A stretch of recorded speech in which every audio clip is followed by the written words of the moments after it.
Hello, I'm Carol, a graduate student at the University of São Paulo, and my advisor here is Raul Abramo. Today I'm going to be talking about one of my PhD projects, and in particular I'm going to reveal some aspects of ultra-large scale physics. Particularly, I'm going to focus on inflationary features and relativistic effects, where relativistic effect is the main subject of my talk, while the inflationary feature is just a thing that drove me to this field of cosmology. Just to mention that this work of relativistic effects, I did it in collaboration with some amazing researchers, in particular Julian Adamek, who's organizing the event, Phil Bull, Chris Clarkson, my advisor Raul Abramo, and Louis Coate. And I'm going then to start by showing this picture, which everybody is probably tired of seeing, just to say that our job as cosmologists is to describe the evolution of the universe just like geologists do. But instead of looking at the Earth, we are looking at the universe, and we are taking observations from galaxies, from the light emitted from different periods of its evolution, and now gravitational waves as well, to understand how it began, how it evolved, and how it will turn out to be. So there are some mysteries, some things that we do not understand. In particular, we do know very well how this thing here behaves and how the anisotropies in the cosmic microwave background translate into the large-scale structure that we observe with galaxy surveys. But there is a lot of things that we do not understand on the late-time physics, and in particular on very early stages of the universe. So just to recap what inflation is, it came to solve a bunch of problems that we had with the standard hot Big Bang cosmology. And it is the current paradigm for explaining this period of the universe and solving the issues that we know that appeared if we do not consider some phase of accelerated expansion during the early stages of evolution of the universe. And one way to reach this desired evolution is to consider a scalar field rolling down its potential. And the nice thing about considering this particular type of field, which is dominating the energy content of the universe at this stage here, is that it can work out its action. You can obtain its energy momentum tensor. You can quantize the perturbations of both this scalar field, which I'm calling the inflaton here, and the metric. And you can see how this propagates into the anisotropies in the temperature of the CMB that eventually evolve into the homogenities that will form galaxies, galaxy clusters, and so forth. So giving origin to the density perturbations that we see in the universe. And this is done nicely by quantizing these perturbations, assuming an initial state of vacuum, which is the standard way to do is assuming the Bunch-Davies vacuum. So this is a standard way to explain and understand what is happening at this stage of the universe. And everything that we do in cosmology, at least most of it, is to work out the statistics of these perturbations. And one of the simplest, the exceptional statistics that we can work with is the Gaussian statistics. But we know that even in the simplest scenario of a single field slow roll inflation, the nonlinearities of the coupling between the inflaton and the gravity itself and the metric will lead to a non-vanishing amount of non-Gaussianity, but it is very tiny. However, we have a bunch of non-Gaussianities in the late-time universe, and this simply happens because there is a nonlinear evolution due to gravity happening here and driving things to a non-Gaussian stage. So how can you see this in a more intuitive way? Is that if the universe was perfectly Gaussian, this is what we would see in a cosmological survey, in a galaxy survey. However, observations point to the other way. So this is not a Gaussian distributed field. We have the formation of the cosmic web with its filaments and sheets and clusters, these dots here. And this has a completely non-Gaussian statistics. So one way to deal with Gaussian fields is to describe it by means of its mean and variance, and the variance we translate to the power spectrum. And one way to include the next high-order statistics describing this field is to deal with the bispectrum. And the bispectrum not only gives us nice information about how these galaxies are clustered in the universe, but it also gives us information about the early stages of the universe, of what was happening during this possible period of inflation. So if the inflaton field started to drive inflation in an excited state, so not in the Bunch-Davis vacuum, we would have a peak in the folded configuration for the triangles that appeared, that are quantified for the bispectrum. So if you take the bispectrum of this specific configuration, then you will have an amplitude here, which is described by this parameter FNL. In this case, it's particular template for the bispectrum. It is the folded parameter of nonlinearities. We could also play around with the action and include non-canonical terms which appear in different scenarios and leading to a peak at the equilateral configuration, so described by the FNL equilateral parameter. We could also include more fields during this inflationary stage.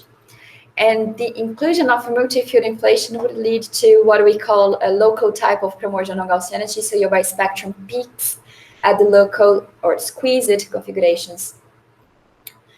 And this is a very interesting way that we can use not just to constrain these possible recipes that we use to describe the inflationary state, but also to constrain alternative scenarios to inflation. So this last type of primordial non-Gaussianity that I mentioned leaves not only a distinct imprint on the bispectrum of large-scale structural traces, but it also leaves a very interesting feature in the power spectrum of galaxies and dark matter halos, therefore biased tracers of the dark matter field. And in particular here, I'm showing what happens to the power spectrum of halos when you have this local type of primordial non-Gaussianity in the universe. And you see that for these 6 different values that I'm showing, there will be different contributions at large scale. So this gives rise to what we call a scale-dependent bias, which is a very known subject in the study of primordial non-Gaussianities. In particular, to understand better what's happening, let's take these values and extrapolate them to very huge values. For example, an FNL of 5,000, which describes a very large amount of non-Gaussianity. You would see that there is an enhancement of structure formation, which means that if you have a positive value of FNL, then you are relying at this enhancement of power at large scales. If you don't have non-Gaussianities, then you would be in this black line here, while if you have a very large amount of negative FNL, you are suppressing structure formation at this scale, so you are dumping your Paulo spectrum. And these are very huge values, they're completely ruled out. And in fact, even the FNL of plus or minus 10, which is this very nice blue line that I'm showing, is ruled out by the current CMB measurements of the Planck mission.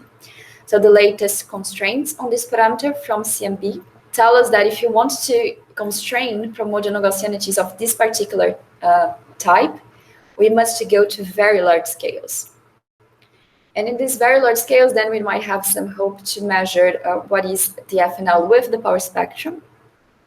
But it's actually interesting to join the efforts of the power spectrum analysis with the bispectral analysis to put tighter constraints on these parameters here. But as you can see, it has a very nice effect on the power spectrum of halos and galaxies, but it is on very large scales. And this is how I got into the business of relativistic cosmology, because then I'm going to explain this a little bit better, but I believe that you probably know. So if we talk about galaxy surveys, then we have to think about what we are measuring. And what we measure is the count of galaxies describe it as specific pixels, which are labeled by some redshift and some angular position.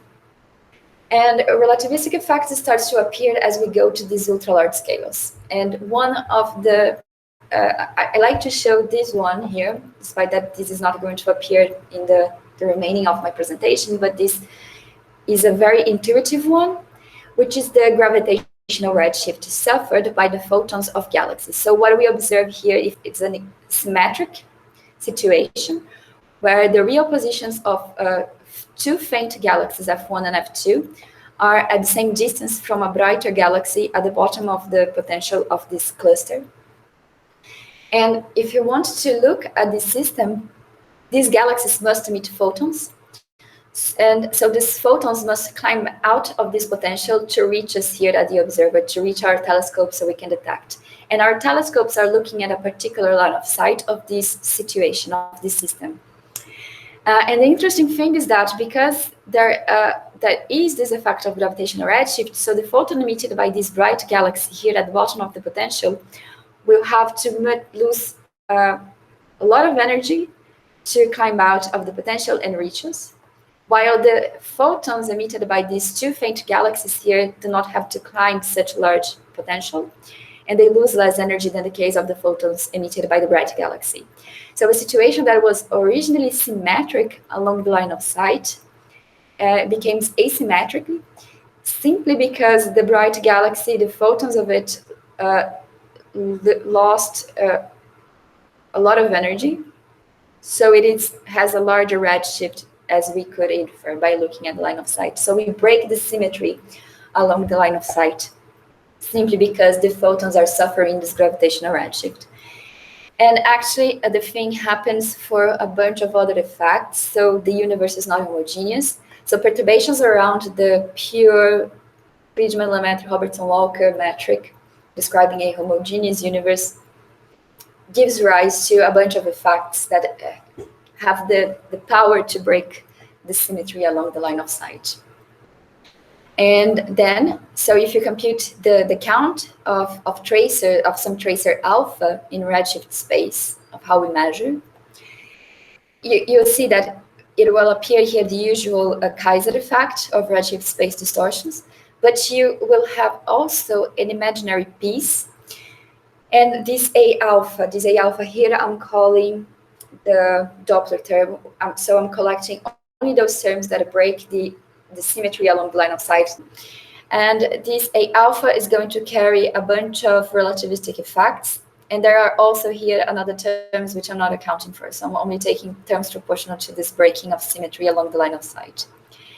And the reason why people got worried and why should I care about these effects if I was looking at primordial non-Gaussianities, it's simply because if you compute the power spectrum of two different types of tracers, then you see that you have here the usual Kaiser term. You have this piece, which goes like 1/k², and you have this imaginary piece here. In this talk, so I wanted to make things clear that in this talk, I will be talking about this imaginary piece. And this imaginary piece here has a knot power of mu, which is the projection of the k vector in the line of sight. And this is responsible for this asymmetry along the line of sight. And this feature can be extracted through the Legendre decomposition of the power spectrum. But to connect with the case of primordial non-Gaussianities, so people are worried that this specific term here, so notice that even if we consider the auto spectrum of two traces, this term does not vanish, contrary to this one, which is anti-symmetric in the tracers. So if they are the same, this imaginary piece vanishes. But this term, which scales as k to the -2, remains. And if you look at the monopole of the power spectrum and you include this correction here, this 1/k² coming from relativistic effects, you see that there is this divergence here for very large scales, so ultra large scales. And this is something that's worrying some people, although it can be this degeneracy with that effect and the power spectrum that I show from primordial non-Gaussianities could be broken if you go to different redshifts and do this analysis. there is this worry that if you fix a redshift slice and you try to measure FNL, you would have a degeneracy. So you would be saying that your universe is actually that does not come from single field low road inflation, but it happens that you have multi-field inflation simply because you're measuring a piece here that's actually coming from a geometric effect, simply because your universe has departures from homogeneity. However, this is the misunderstanding of FNL through relativistic effects is a misunderstanding by itself, as is nicely shown in this paper by Nastasia Green, who's talking here as well. And the point is that the quantity shown that I'm showing here, so this thing, it's not a truly observable quantity because this is gauge dependent, simply because I cut the bunch of terms appearing here. And if you actually include all the relativistic contributions and you make things in all of its glory, what you're going to see is that even for the monopole, you do not have a degeneracy. You do not have that divergence here at ultra-large scales that could worry you that you would have some degeneracy with homogeneous Gaussianities of the local type. So one must be careful with the claims, and we must be careful with what we measure. So it's interesting to see that we have to include all the terms if we want to do a very nice job in the very large scales. However, this is not the subject of my talk. I will be most interested on measuring that dipole that I showed, that imaginary piece of the power spectrum, with halos, dark matter halos, coming from the devolution simulation. So the devolution simulation is a completely relativistic simulation done in the weak field approximation. So it is very nice to treat cosmological analysis, so large-scale structure studies.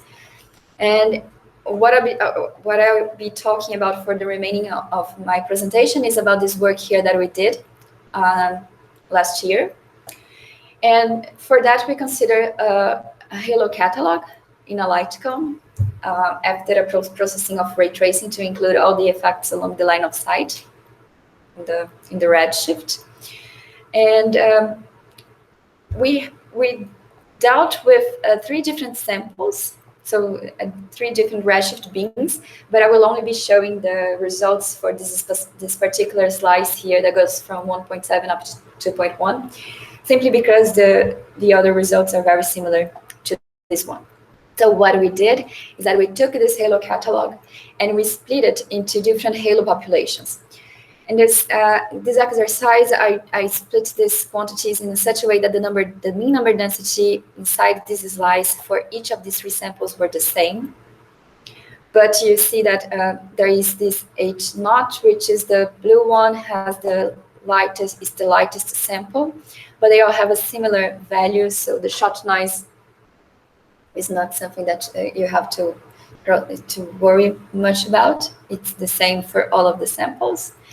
And we did this for the other analysis, for the other redshift beams, and did this analysis. And the red one is the second more massive, and the orange one is the most massive halos, while the complete sample of halos that we had in this redshift beam is given here by this line. So these are the characteristics of these samples, of the populations that we are going to work with. And just to make a parenthesis here, our light cone has an area of approximately 400 square degrees, which is very close, even a little bit larger than what current surveys are delivering. So if you take a look at the final data release of the EBOS survey, you will see that the overlapping region of 2 galaxy populations, the emission line galaxies and the luminous red galaxies, has an overlapping region with an area of approximately 400 square degrees. So you can think that our analyses were very directed to what current surveys are doing. So the first thing that we have to do in order to compute the theoretical prediction of the dipole is to measure the halo properties that we need, as this is the traces that we are working with. So the most obvious property of halos is the bias of them. We try to measure in 3 different ways the bias of these traces at each of the redshift beams. The most direct way, you could estimate the bias by using the Tinker fit for the linear bias of dark matter halos. And this is shown in this column here. But these parameters here, they are fitted for low redshift. So if you take a look, there will be a huge discrepancy between what we measure with the Tinker bias and what we measured via the power spectrum and correlation function of these halos. And so the Tinker bias is not a very nice idea unless you refit these functions and find these parameters here again. So what we did is that we tried to fit the bias with the power spectrum. So we can take the auto spectrum of a halo population in real space and divide it by the power spectrum, the linear power spectrum of your dark matter, which you extract, for example, from class or your favorite Boltzmann solver. And this gives a bias squared, which has a scale dependence. So what we did to fit this is that we fit this ratio here by this function with this coefficient b1 squared, which is the thing that I'm putting here. So what I'm showing here is the square root of this number, so it's b1, which I'm calling the linear bias of these traces, plus some other term here that's responsible for the scale dependence that we have in this ratio. The difference is if you consider the nonlinear matter spectrum, it's very small. So you can do this either with the linear or the nonlinear power spectrum. The differences are negligible. And we extract this parameter here. And finally, you can do the same using the correlation function as been done in this work by Michel and Breton, where they measure the correlation function, the relativistic effects in the correlation function of halos of a full sky simulation. This is a Newtonian simulation, but they ray traced the halos to imprint these effects. And we can do that the same by measuring the monopole of the autocorrelation of halos and dividing by the monopole of the correlation function of matter and taking the square root of this. And this is what I'm showing in this last column. So the final thing that we have to do in order to compute the theory is to extract the final halo properties that we need. And because we are looking inside a light cone, there will be projection effects. One of these projection effects is given by the magnification bias, and the magnification bias emerges if you have a flux limited catalog. This is not going to appear in the case of our dark matter halos because they are not suffering this magnification because they do not have a flux limited sample. But you can think about it as what happens if you consider a galaxy sample in a galaxy survey. So galaxies can be either magnified or demagnified by the lensing effect.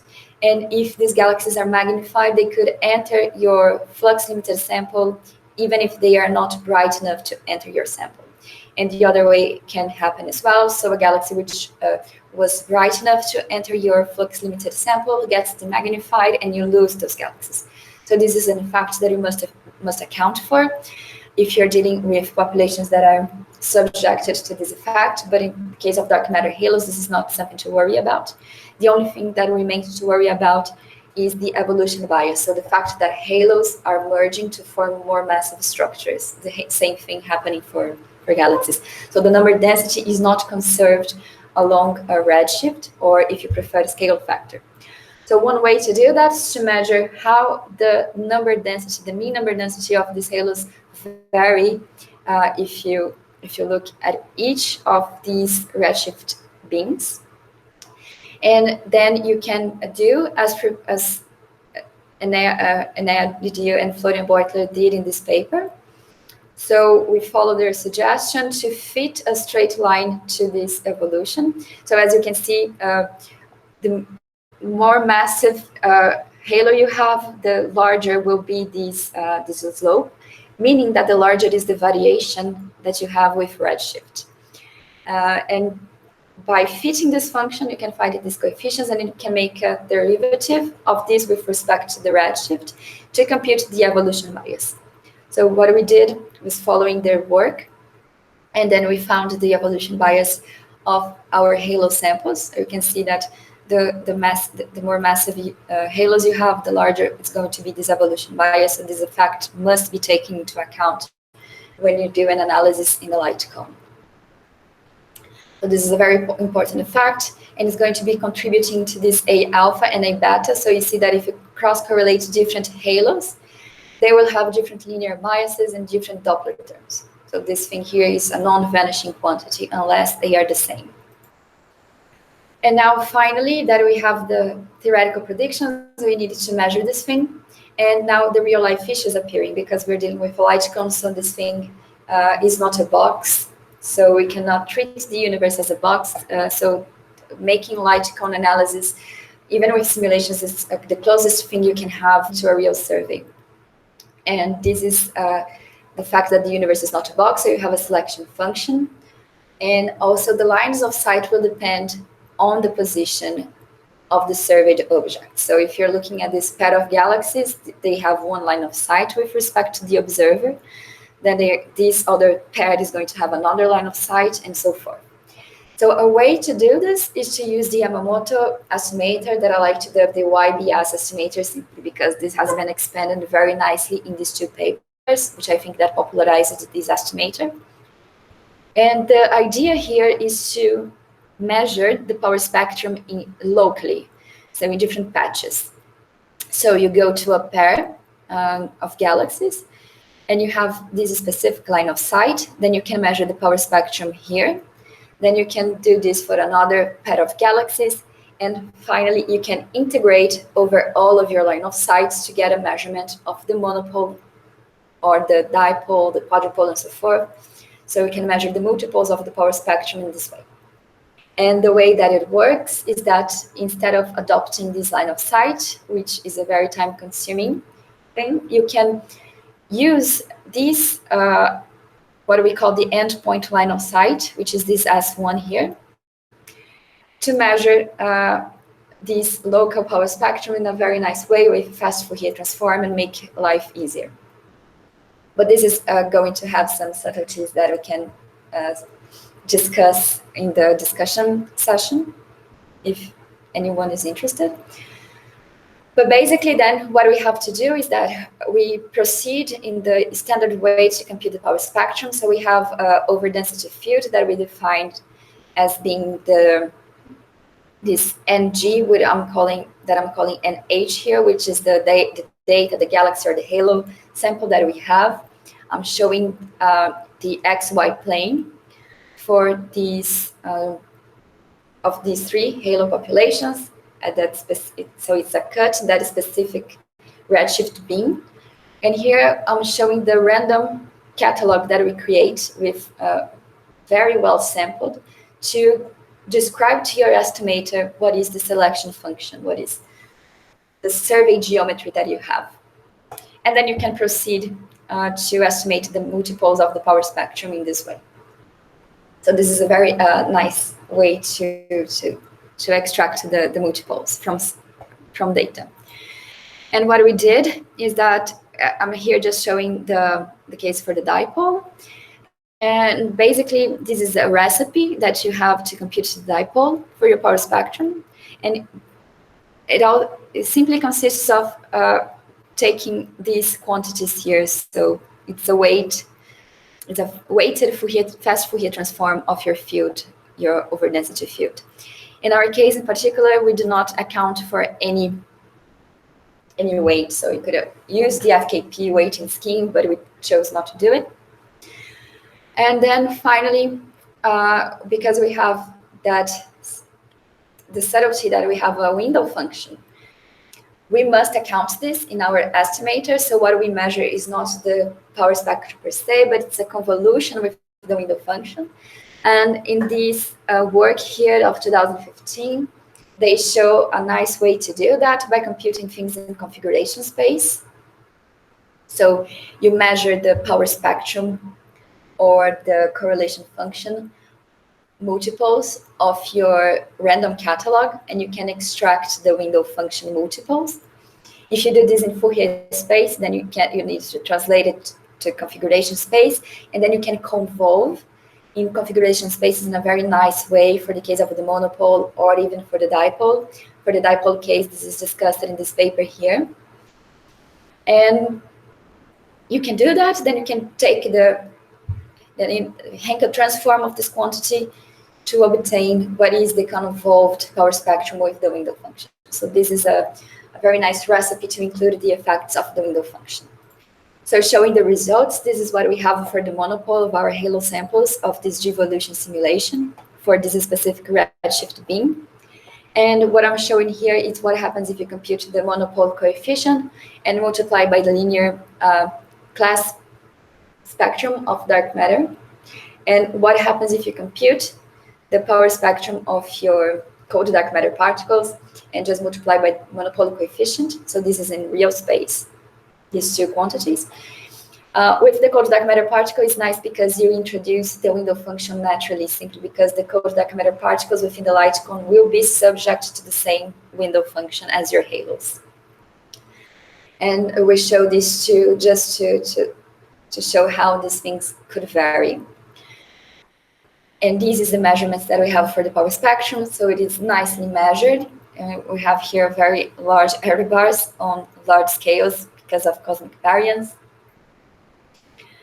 And finally, so one of the reasons why I'm not accounting for the window function in this case is because the scales that we have are not big enough for the window function to start being a problem. So this is the particular effect that you have when you compare the convolved power spectrum with the window function. So the inverse Hankel transform of this quantity is what I'm showing as this P naught hat divided by the power spectrum, the linear one with no window functions. So you see that the effect starts to appear at very large scales. So this is very important to deal with if you're trying to measure things on these large scales. But in our case, simply because our volume is small and we are limited to a K of 10 to the minus 2, then we are within this region where the impacts of the window function is not a problem. So finally, for the dipole, which is the quantity of interest, we did this based on the work of Florian Beuter and Anea Didio, where they did this in a very nice way to subtract the power spectrum of alpha and beta with the power spectrum of beta and alpha, simply because the dipole is an asymmetric quantity and the window function is symmetric. So when you do this subtraction here, you are excluding the window function from your measurements, and you would have twice the signal of the dipole that you want. So this is what I'm showing here. When you cross-correlate a halo, the less massive halo with the other samples of halos. And as you can see, we have a very large variance in our estimator, so we cannot claim a detection of the dipole within this specific light cone of this devolution simulation.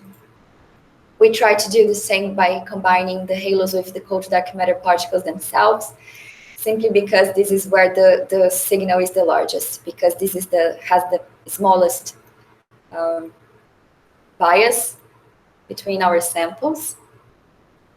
So this is bias of 1. So if you combine dark matter particles with the most massive halos, then we would have the largest signal. And you can see that this is a very noisy measurement, and unfortunately, it's consistent with serial within this very small area. So I would like just to conclude to talk about a possible way to go to these very large scales and to map huge volumes of the universe is by using 21 centimeter intensity mappings, particularly the one with the 21 centimeter line of the neutral hydrogen.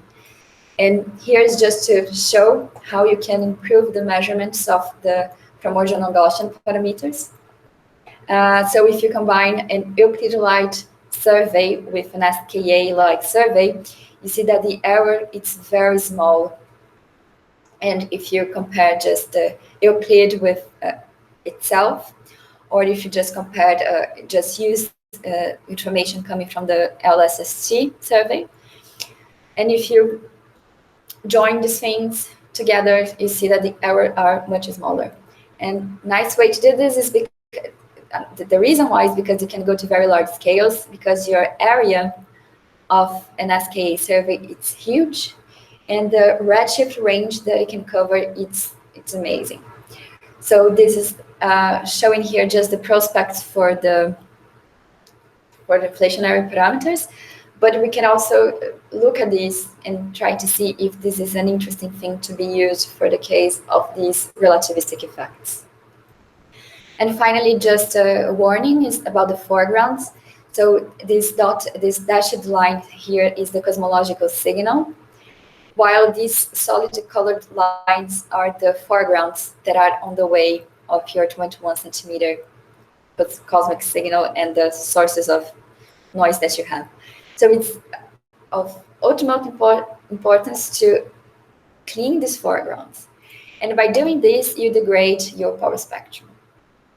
So if you do this foreground subtraction, you degrade the signal here, and you must be very careful to account for this cleaning process in order to not think that you have a very non-Gaussian universe. This could actually lead to some important things for the dipole measurements as well. So to conclude, I hope that it showed that the primordial non-Gaussianities is a very interesting thing to be studied, and it can be extracted by means of the endpoint functions. And it has a very nice feature on the power spectrum if you go to ultra-large scales. However, at these ultra-large scales, relativistic effects start to appear, and they play a major role, and they could be interesting by themselves. So I focused on these unique signature in the power spectrum coming from them, that are these odd multipoles, in particular the dipole, and the same signature appear for the case of the bispectrum. So both of these effects demand very large volumes that can be in the future mapped with these upcoming 21 centimeter surveys. And just to warn that we need to account for these foregrounds, we must be careful when doing this analysis. So it's worth looking at reconstruction techniques, and this is just to leave this idea in the air that we could reach these scales of interest with 21 centimeter intensity mappings.